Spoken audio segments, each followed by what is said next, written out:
उस दिन बिल्डिंग में कोई चिल्लाया नहीं। एम्बुलेंस भी काफी देर बाद आई और पुलिस को कॉल ही नहीं किया गया। मतलब इमरजेंसी ही नहीं लगी? हाँ, क्योंकि सबको लगा ये नॉर्मल था। आप सुन रहे हैं रात वाली स्टोरीज। आज की कहानी हॉरर नहीं है, इसमें भूत नहीं है, सिर्फ एक ऐसी चीज है जो ज्यादा खतरनाक होती है, रूटीन। केस क्या है? एक मिडिल एज्ड आदमी ऑफिस से घर आता है, लिफ्ट बंद होती है, वो स्टेयर्स लेता है, डेली का रूट। पड़ोसी ने देखा वो 3rd फ्लोर के लैंडिंग पर बैठा हुआ था, थका हुआ लग रहा था पर जिंदा। फिर किसी ने ज्यादा ध्यान नहीं दिया। 20 से 25 मिनट बाद वो वहीं मोशनलेस मिला। एम्बुलेंस? लेट, क्योंकि पहले सोसाइटी के लोग लिफ्ट के पास खड़े होकर आपस में डिसाइड कर रहे थे। अकेला रहता था ना, कल भी लाइट जल रही थी उसके घर में। शायद बीपी या शुगर का इशू होगा।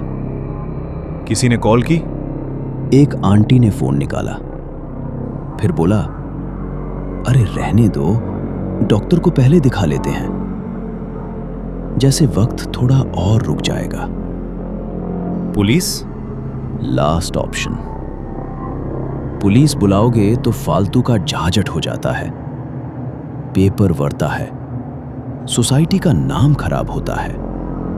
डॉक्टर आए, पल्स चेक की, टॉर्च से आंखें देखी, फिर बस इतना बोला, नेचुरल कॉजेस। नेचुरल? हाँ, जैसे ये भी कोई रूटीन चीज हो। किसी ने पूछा नहीं, रात भर लाइट क्यों ऑन थी, फोन साइलेंट पर क्यों नहीं था, और सबसे बड़ी बात, उसके हाथ इतने टाइट क्यों बंद थे जैसे कुछ पकड़ के रखा हो। उस दिन सोसाइटी में सिर्फ एक चीज अननेचुरल थी, पर किसी ने उसका नाम लेने की हिम्मत नहीं की और सब मान गए। हाँ, क्योंकि एक्सप्लेनेशन आसान थी। एज, लाइफस्टाइल, स्ट्रेस, ऑफिस का काम होगा, फोन ज्यादा यूज करता होगा, अकेला रहता था, नींद कम लेती होगी। किसी ने पूछा नहीं? नहीं, क्योंकि सवाल पूछने से जिम्मेदारी आ जाती है और जिम्मेदारी से लोग डरते हैं। इसलिए सबने अपनी अपनी थियरी बना ली और उसी के साथ आगे बढ़ गए, जैसे सच सिर्फ एक इनकन्वीनियंस हो। कभी कभी सबसे भयानक चीज ये नहीं होती कि क्या हुआ, बल्कि ये होता है कि लोग पूछना ही छोड़ देते हैं। तो केस खुला कैसे? 3 साल बाद जब बिल्डिंग के मेंटेनेंस रिकॉर्ड्स ऑडिट के लिए गए, एक लाइन थी, staircase railing repaired after incident. Railing? हाँ, और ये रिपेयर उसी लैंडिंग पर हुआ जहां आदमी बैठा मिला था। मतलब रेलिंग पे कुछ हुआ था? हाँ, ज्यादा कुछ नहीं, बस स्क्रैचेस।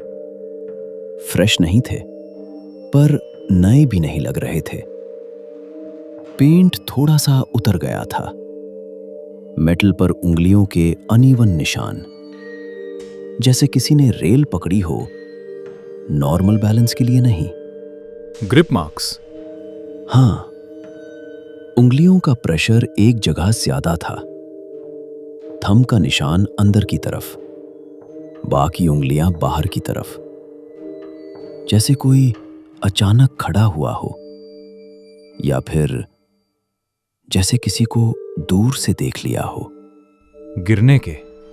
नहीं, गिरने से पहले लोग संभलते हैं, ये संभलना नहीं था, ये रिएक्शन था। रिएक्शन किस चीज का? यही तो बात है। सीसीटीवी में कोई मूवमेंट नहीं, नेबर्स ने कुछ देखा नहीं, पर रेलिंग पर इंसान का डर रह गया था। कभी कभी सबसे ज्यादा बोलने वाली चीज वो होती है जो दिख जाती है लेकिन समझाई नहीं जा सकती। पर किसी ने पुश नहीं किया। नहीं, विटनेस ने बताया उसने किसी को स्टेयर से उतरते हुए देखा था, जस्ट बिफोर। पहचान?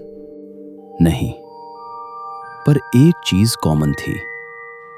उस आदमी का ऑफिस डिस्प्यूट उसी फ्लोर के एक रेजिडेंट से था। तो एफआईआर? नहीं, क्योंकि जब तक डाउट आया बॉडी क्रिमेटेड थी, रिपोर्ट्स साइंड थी, और सबसे इंपॉर्टेंट, किसी ने पुलिस को पहले ही कॉल नहीं किया था। इसका मतलब ये एक ऐसा क्राइम था जो तभी पॉसिबल हुआ क्योंकि सबने उससे नॉर्मल मान लिया। कभी कभी क्राइम छुपाने के लिए अंधेरा नहीं चाहिए, सिर्फ लोगों की आदत काफी होती है। अगर आपको ऐसे क्राइम पॉडकास्ट्स पसंद हैं तो सब्सक्राइब करें and share it with your friends, and description में और एपिसोड्स के लिंक्स मिल जाएंगे। सुने का वक्त सोच समझ के चुनिए। Good night.